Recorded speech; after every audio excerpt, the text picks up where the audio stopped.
Hello everyone and welcome back to the Common Sense Crypto channel. As with you always, this is Rich doing another video today on XRP.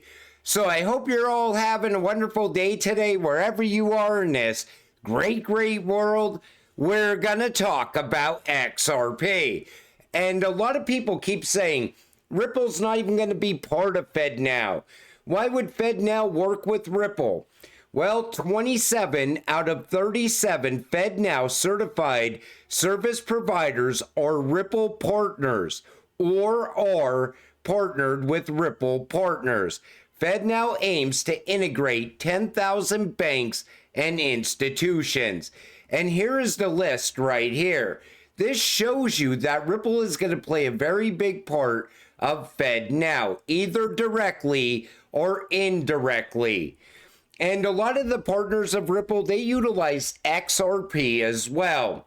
I want to see where this goes from here. We're only a month away from FedNow. Ripple won't stop emphasizing that XRP is the most efficient digital asset ever created. World Economic Forum 2025. Take a listen to this. The most efficient digital asset we think out there is XRP on the XRP ledger. It's mills of a mill in order to do each transaction, and it's 3 seconds. The chain has been going for 12 years. It's never gone down. 4 million blocks. So it's it's battle tested. It's industrial strength. Think about what he said. Industrial strength. Ripple is not going after retail investors. They want institutional investors.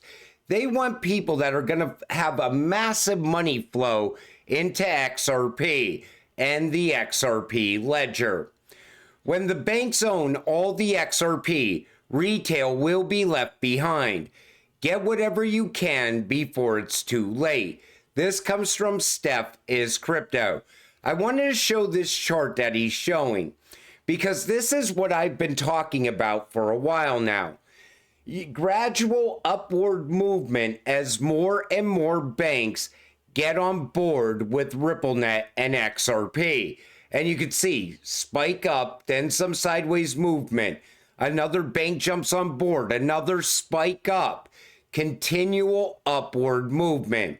And I even said, people still don't understand that banks will create liquidity pools and lock XRP away for long periods of time to be utilized for cross-border payments and on-demand liquidity. It will disappear from the exchanges so fast, people will not be able to comprehend what is happening. Companies and central banks like the Fed, ECB, BIS, and others will be doing the same.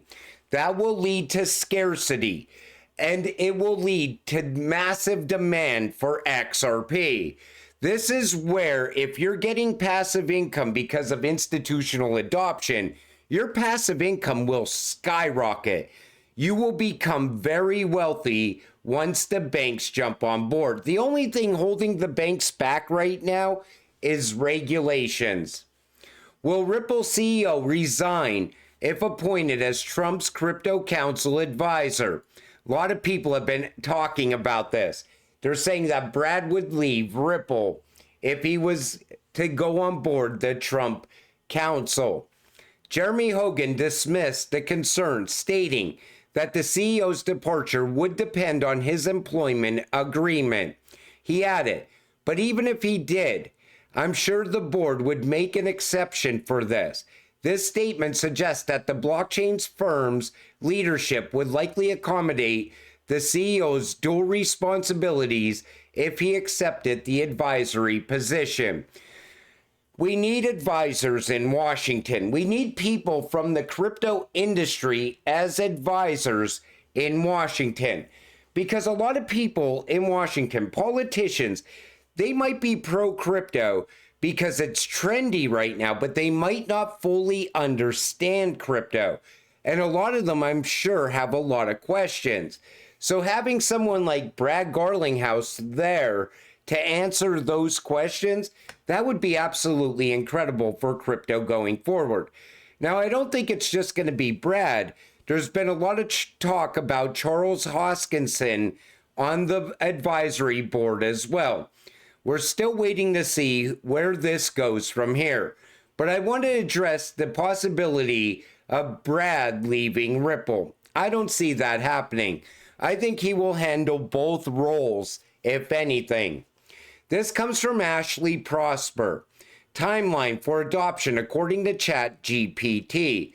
I think I think the time frames are off on this. 2025 to 2027, Phase 1. Ripple achieves regulatory clarity and expands ODL globally. XRP price could reach $400 to $500 as adoption increases for cross-border payments. Think about it. They said 2025 to 2027. I think everything starts this year. 2028 to 2032. Phase 2, regional payment systems and smaller institutions adopt XRP ledger. XRP could rise to $2,000 to $2,500. 2033 to 2040, Phase 3. Widespread use in securities and derivatives markets drives XRP to $10,000 to $13,000. I think Ripple is going to capture that derivatives market by 2027. I think it's going to happen that quick. Beyond 2040, Phase 4, if XRP becomes the backbone of the global financial system, the theoretical price could peak at $20,000 plus. Under favorable conditions, XRP could follow an incremental growth trajectory, aligning with the phases of adoption. The ultimate price depends on widespread adoption, low velocity, and the XRP ledger becoming integral to the global financial infrastructure.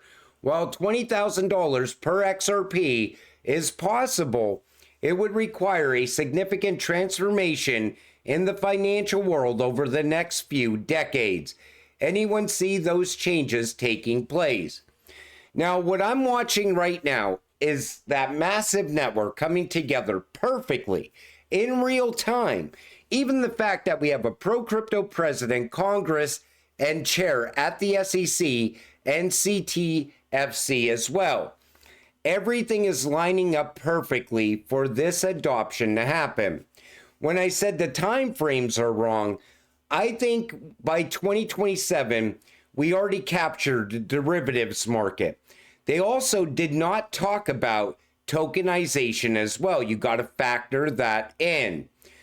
I think a lot of this is going to take place by 2030. But I think the next 2 years for XRP, easily 3 digits. I think we are going to see XRP go live on all of those rails. But the fact that ChatGPT sees a price of $20,000 per XRP, that puts into perspective what we've been thinking all along. Donald Trump says, for far too long, the United States has minted pennies, which literally cost us more than 2 cents. This is so wasteful. I instructed my Secretary of the U.S. Treasury to stop producing new pennies. Let's rip the waste out of our great nation's budget, even if it's a penny at a time. So no more pennies in the United States. And Wendy O said, crypto is coming to the masses. Payments will all be digital. The reason why we're seeing such a shift towards digital payments is it's cost effective and it's fast and it's secure as well. This is why we are pushing into the digital age. I still think fiat's going to be with us until at least 2027. But the digital shift is going to happen within the next year or two. Retail traders' share of crypto trading volume has dropped to just 18%, down from 40% in 2021, signaling a continued dominance of institutional players. Now, right now, a lot of people think that all of retail is not back yet. They're not back in yet. And they're still waiting for a retail surge as well. A lot of people think the retail surge is going to happen once Bitcoin comes crashing down.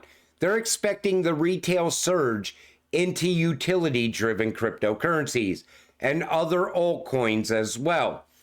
But we are also seeing institutional players get into this space at the same time. I'm just waiting for the institutional wave to happen. Could cell phones be a thing of the past? Could the new tech be giant, heavy, wearable meta glasses? Possibly. People care more about what's trending than what's best for their health. Now, we just watched those Super Bowl ads, and there was 2 commercials for meta glasses. Again, this is going to be a big push over the next year or so. I just don't understand how people are going to be driving vehicles with these glasses on and talking at the same time. It's easier, I think, from a phone. I want to see how much traction this gains in the near future. Institutions are expecting Trump's victory to be favorable for utility-driven crypto. XRP documented as a utility coin and a cryptocurrency with an actual use case. Utility bull run incoming. Ever since Trump got elected as president, utility-driven cryptocurrencies seem to be surging. And it's not just XRP. And I think the reason that's happening is because anybody that took note from Trump's last term, Trump is somebody that wants to see something fix something else. In other words, if it doesn't fix a problem in the real world or strengthen the US dollar, he doesn't see a need for it. That's why I said he's going to pivot away from that Bitcoin reserve, because Bitcoin doesn't solve a problem. They want to buy and hold this Bitcoin for 20 years. Think about that. Just to pay off half the debt. Not all the debt, just half of it. In 20 years from now. I don't think Bitcoin survives the next 20 years, honestly. And what? We're going to buy at the top, and then all of a sudden the price comes crashing down. I just don't see Trump falling for that. I do believe he likes utility-driven cryptocurrencies because he talked to Brad and Team Ripple back when he was president in 2017, 2018, and 2019, and 2020. And he talked to them again last summer and recently this year. So he knows what utility and use case is. That's why I think Trump's victory favors utility-driven cryptocurrencies. White House crypto czar David Sachs states stablecoin regulation will pass first. Take a listen. Quickly here too. So I just mentioned the market structure bill. The other area is stablecoins, and Senator Haggerty, he's on the banking committee. He just released a stablecoin bill. There's counterparts in the House. And what the 4 chairmen indicated is actually they're going to take up stablecoins first, and then market structure will follow very quickly. So I think we could see a stablecoin bill pass Congress in the next several months. I think some event is going to happen that fast tracks that. I think it's going to get passed quicker than we think. I think right now they wanted to give you that 6-month time frame, but I think it's going to happen much sooner, because whenever they give you a specific date, something else always happens first. Look at central bank digital currencies and Russia. Everything got fast-tracked once Russia announced the CBDC. British man wants to buy garbage site where hard drive with 8,000 Bitcoin was dumped. Remember the guy who wanted to go and search for that hard drive, and then the judge said he's not allowed to do it? Now he wants to buy the dump where the hard drive is. I want to see where this goes from here. But, you know, think about it. That would weigh on you every single day, knowing that that hard drive with 8,000 Bitcoin on it is out there in that garbage dump. You would want to get it back as well. Anybody out there would want to get that back. I think it's worth like $646 million. And, you know, us as XRP investors, the reason I wanted to show you what Chat GPT had to say is because it puts into perspective everything that we've been thinking all along for a high-priced XRP. You could now see it coming. I think XRP is going to hit 3 digits quicker than people think. I think just the inflow from institutional adoption is easily going to get us above 3 digits.